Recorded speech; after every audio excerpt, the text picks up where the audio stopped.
Thanks to this Gambian secret, I lost 7 kilograms in 8 days. The industry is afraid.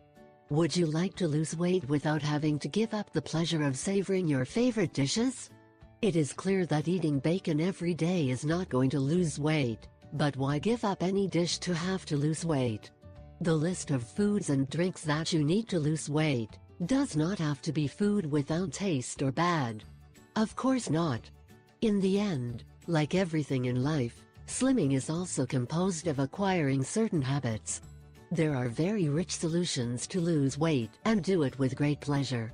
Solutions that can then be assumed as a pure habit and begin to be a part of your life.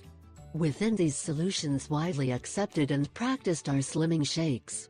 Vegetable smoothies, very popular all over the world today, are a delight. They are very refreshing and nutritious and can be consumed both before and after physical exercise.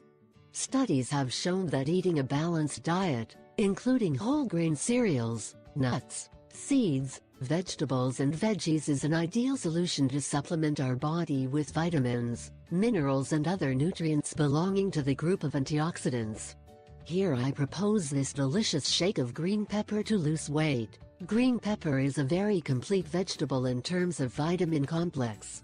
It has a high content of vitamins, but, in addition, the green pepper is composed of water, fiber, potassium, calcium and magnesium. This vegetable also contains folic acid, vitamin C and vitamin E. Its main recommendation of consumption is based on its richness in minerals, vitamins and iron. For its properties and its antioxidant power is usually recommended to combat wrinkles and cellulite. How to consume it? Its flavor is enhanced by a good shake. The combination of green pepper with skim milk is exquisite and attractive, so it will be very easy to motivate other family members to consume this vegetable as well. After passing the vegetable through the mixer and obtaining the smoothie, do not forget to strain it to extract the seeds and improve its texture.